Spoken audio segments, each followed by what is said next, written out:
బాబు బాబు లేవయా, లే పైకి లేవయా. రాత్రంతా తాగటం, పొద్దున్న ఎక్కడొచ్చి పడిపోవటం, ఇవాళ వ్యాపారం జరిగినట్టే. జీవితంలో నేను కాల్చిన మొదటి సిగరెట్ ఒక అర సిగరెట్, ఎవరో కాల్చి పారేసిన సిగరెట్. అప్పటి నుంచి సిగరెట్లు ఎక్కువగా కాల్చడం మొదలుపెట్టాను. అలా కాల్చిన ఒక సిగరెట్ వల్లే నన్ను డ్రాయర్తో స్టేషన్లో కూర్చోబెట్టారు. మానం పోయింది, బొచ్చుతో సమానంగా కూర్చొనున్నాను. మానం పోయిన తర్వాత బతకడం కష్టం. నేను చచ్చిపోవడానికి గల కారణాలన్నీ ఎప్పటికీ రాని నా అంజలికి ఒక లెటర్ రాసిపెట్టి చచ్చిపోవాలని నిర్ణయించుకున్నాను. దూకడానికి ముందు కరెంట్ ఉందా లేదా అని ట్యూబ్లైట్ వేసి చూడకపోవడం వల్ల ఆ రోజు నాకు ముక్తి లభించలేదు. దానికి బదులుగా మిగతా వాళ్ళకి ముక్తిని ప్రసాదించడం మొదలుపెట్టాను. ఆ రోజు నా చేతికి దొరికింది ఒక గొంతు కాదు, కొన్ని వేల గొంతులు. ఆ రంగనాథం, సూర్యనారాయణ, ఎంతో మంది గొంతులు. అలా చాలా మందిని చంపాను. బట్ ఆ మొదటి బొట్టు రక్తం నా చేతి మీద పడ్డ తర్వాతే ఐ రియలైజ్డ్ నేను మరొకడిగా మారిపోయానని. First time I felt like an almighty. ఈ ప్రపంచం మొత్తం నా కాళ్ళ కిందే ఉన్నట్టు నాకు అనిపించింది. ఈ ప్రపంచం నన్ను బొచ్చులా తీసి పారేసింది. కానీ ఆ ఒక్క బొట్టు రక్తం నన్ను దేవుణ్ణి చేసింది.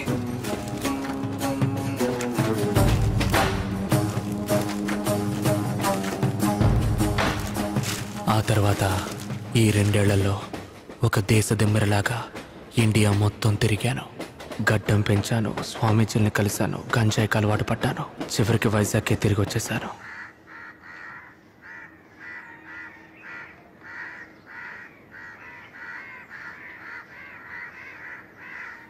ఈ ఊళ్ళో నేను తిరగని వీధి లేదు, వెళ్ళని చోటు లేదు.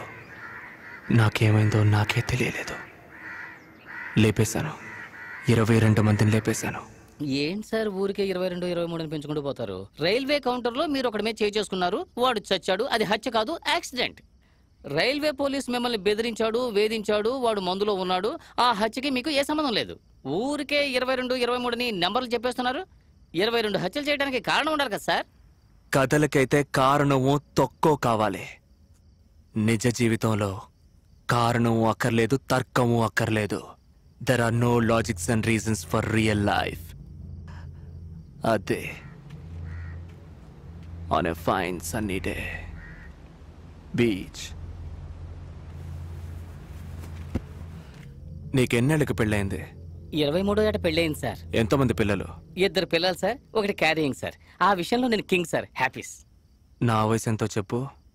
మీ గడ్డాన్ని చూసి మీ వయసుని ఎలా కనిపెట్టగలం సార్? 26 ఏళ్ళు. ఇంతవరకు జీవితంలో ఒక్క అమ్మాయిని కూడా లేదు. ఎన్ని రోజులని బాత్రూంలోనే, బీచ్ లో ఎటు చూసినా వాళ్ళే కనిపిస్తున్నారు, అంత ఎండలోను.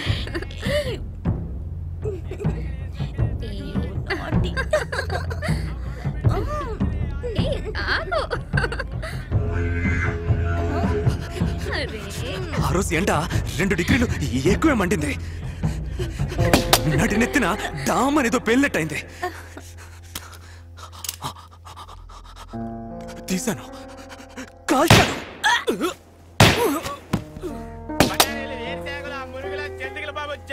దరిద్రం, బీచ్ కూడా బెడ్రూమ్ చేశారు కదా. ఆ రోజు 2 డిగ్రీలు ఎండ ఎక్కువ అవడానికి కారణం నేనా సార్? ఓజోన్ లేయర్లో బొక్కపడ్డానికి కారణం నేనా సార్? నా జీవితంలో ఒక్క అమ్మాయి కూడా లేకపోవడానికి కారణం నేనా సార్? అదే డబ్బు నోడు ఈజీగా తీసుకెళ్ళడానికి కారణం నేనా సార్? నా జీవితంలో అంజలి లేకుండా పోవడానికి కారణం నేనా సార్? చెప్పండి. నా అదృష్టం సార్, పోయిన వారం మీరు బీచ్ వైపుకి రాలేదు. ఏమన్నారు? బ్యాటరీ ఛార్జీ తక్కువగా ఉంది సార్. త్వరగా కంటిన్యూ చేయండి సార్. చంపడానికి కారణాలు ఏం అక్కర్లేదు. Killing someone is very simple, like an art.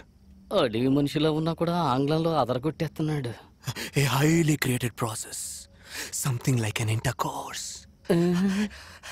ఎవరైనా చంపేటప్పుడు తుపాకీ ఉందే తుపాకీ, ఈ వేలు రక్తం చేతికి అంటినప్పుడు పరవశం, ఎక్స్టసీ. కానీ కళ్ళు తెరిచి చూడగానే అది అది రియల్లీ పెయిన్ఫుల్. మనం చిన్నప్పుడు స్కూల్లో ఎగ్జామ్లో ఫెయిల్ అయినప్పుడు పాస్ అవ్వాలి, నెక్స్ట్ ఇయర్ అయినా అనుకుంటాం కదా. అదే విధంగా ఒక మొర్ర తర్వాత ఇంకోటి చేయకూడదని బాగా అనుకుంటాను. కానీ ఈ చెయ్యి ఉందే, ఈ చెయ్యి దీనికి వణుకు మొదలవుతుంది. తలలో టంగని ఒక గంట కొడుతుంది. అలా జరిగితే I'm going to do something. నేను పగల్లో ఎప్పుడు బయటికే వెళ్ళను. ఈ నాలుగు గోడల మధ్య ఉంటాను. రాత్రే బయటికి వెళ్తాను. ఇలాగే పోయినలా బాగా ఒకటే ఒడుకు గంట కొడుతూనే ఉంది. అది వినపడగానే నేను బయటికి వెళ్ళేదో చేస్తాననిపించింది. నేను రూమ్ లోపలే ఉన్నాను. I was trying my level best to stay inside the room. కానీ ఒకవైపు నా మనసు వెళ్ళమని చెప్తోంది. But still, I was controlling. కానీ ఆ రోజు బాగా ఎక్కువైంది.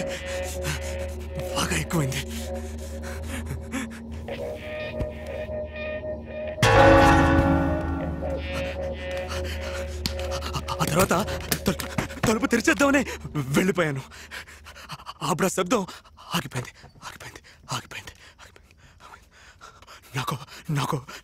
నాకు మళ్ళీ ఆ శబ్దం వినపడుతుందేమోనని భయం.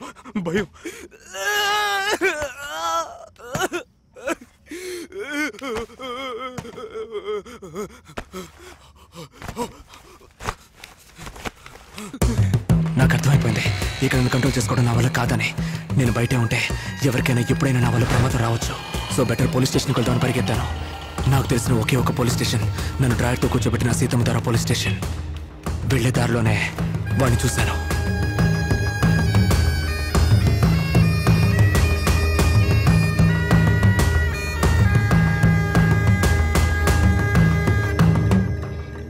బాయ్ సెల్ ఫోన్ బయట పెట్టావేంటి? తీసి లోపల పెట్టవా? వెంట్రుకతో సమానంగా బతికేవాడు మనిషి కాదు, మానం మన ప్రాణం.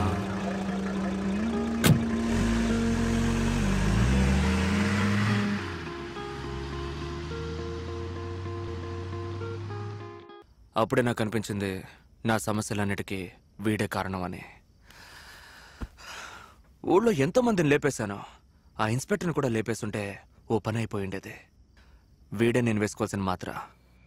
బట్ ఒక ఇన్స్పెక్టర్ని చంపడం అనేది తేలికైన విషయం కాదు. So I planned it. ఒక వారం పాటు వాడు ఎక్కడెక్కడికి వెళ్తున్నాడో వాడిని ఫాలో చేశాను. అప్పుడే కనిపెట్టాను, ఊళ్ళో ఉన్న బార్లన్నీ మూసేసి ఒక పబ్లిక్ గ్రౌండ్లో జీప్ ఆపి అందులో ఒక బార్ ఓపెన్ చేసి జాలీగా ఉంటున్నాడని.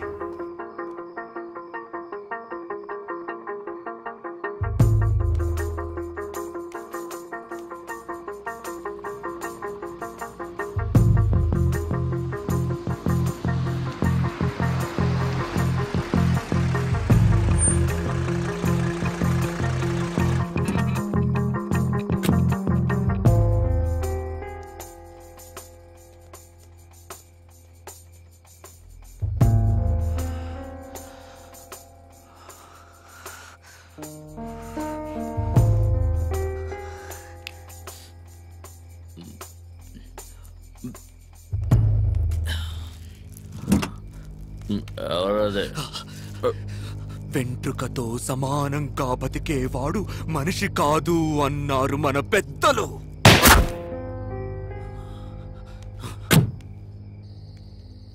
నాలో ఉన్న క్రూరత్వం నశించినట్టు అనిపించింది. నా మనసు ఎంతో తేలిగ్గా ఉంది. హత్య చేయాలనే ఫీలింగ్ ఇకెప్పటికీ రాదు అనుకున్నాను. ఆ అరుపులు, ఆ ఏడుపు నన్నేదో చేసేసా. ఎన్నో చేశాను, కానీ ఎవరికైనా ఉపయోగపడే విధంగా నేను ఇంతవరకు ఏదీ చేయలేదు. ఇప్పటికైనా ఏదైనా మంచి పని చేయాలని నా మనసు కనిపించింది. అది ఎవరో చూడరా.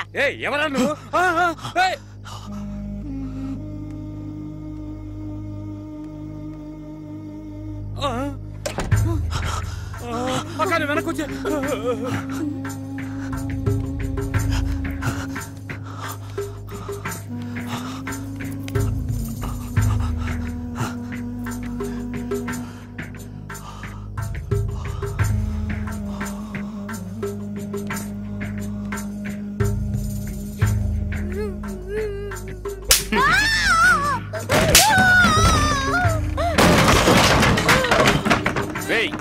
ఎవడా నువ్వు?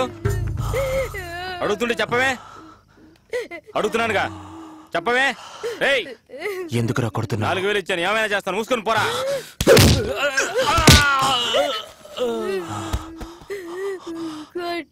చెప్పండి. దేవతలా చూసిన అమ్మాయిని వేసేలా చూస్తే ఎలా ఉంటుంది సార్?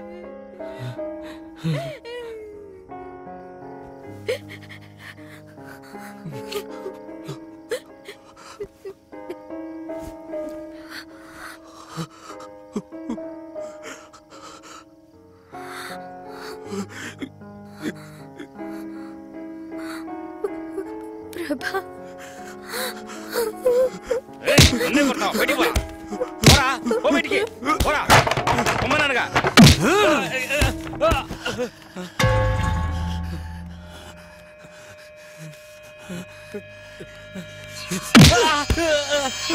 నాలుగు వేలిస్తే ఏమైనా చేస్తావా? నీ కలిగే ఆ నొప్పేగా తనకి. అదే రక్తమే కదరా, అదే మాంసమే కదరా.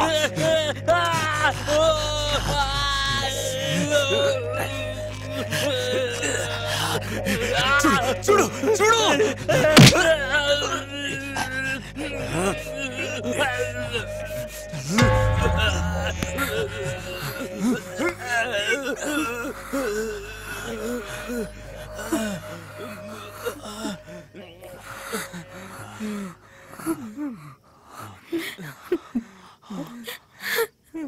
ముందు ఇక్కడి నుంచి వెళ్ళిపో.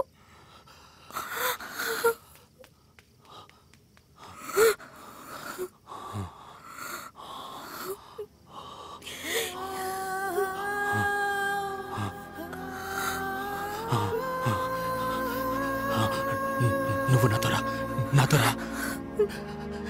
నిజంగానే చెప్తున్నావా? నిజంగానే చెప్తున్నావా? నిజంగానే చెప్తున్నావా? నిజంగానే చెప్తున్నావా? నిజంగానే చెప్తున్నావా? నువ్వు చెప్పేది నిజమేనా అంత నానగానే నాలో ఉన్న ఆ చిన్న ప్రభాకర్, చావు హత్య ఇవేమీ తెలియని ఆ చిన్న ప్రభాకర్ మళ్ళీ వచ్చాడని నాకు అనిపించింది. మేమే ఊరు వదిలేసి మాకు నచ్చిన ఊరికి వెళ్ళిపోవాలని నిర్ణయించుకున్నాం. కానీ వెళ్లే ముందు నేను చేసిన పాపాలని సరిదిద్దుకోవాలనిపించింది. అంజలిని ఒక లేడీస్ హాస్టల్లో చేర్పించి ఏం చేయాలని ఆలోచిస్తున్న సమయంలోనే మీ టీవీ వ్యాన్ని చూశాను. 10,000 ఇస్తాననగానే వెంటనే వచ్చేశారు. ఇదిగో ఇప్పుడు రికార్డ్ చేస్తున్నారు. అంత పెద్ద తప్పేం చేశారు సార్ మీరు? దీన్ని రికార్డ్ చేయమంటారేంటి? మా పక్కింటోడు నెలకు 30,000 రూపాయలు సంపాదిస్తున్నాడు. వాడిని చూస్తే నాకు కడుపుమంట.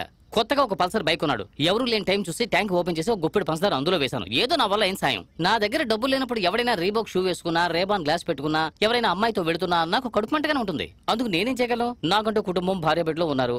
నేనేం చేయలేను. మీకు ఎవరు లేరు కాబట్టి మీరు ఈ పని చేశారు. దీన్ని పోయి గొప్పగా చెప్పుకుంటున్నారే. ఇప్పుడు పరిస్థితి మారిపోయింది. అంజలి వచ్చేసింది. ఇప్పుడు రికార్డ్ చేసి ఏం చేయబోతున్నారు? వద్దు సార్. నేను రికార్డ్ చేయడానికి పిలిచాను, అడ్వైస్ చేయడానికి కాదు. రికార్డ్ చేయి.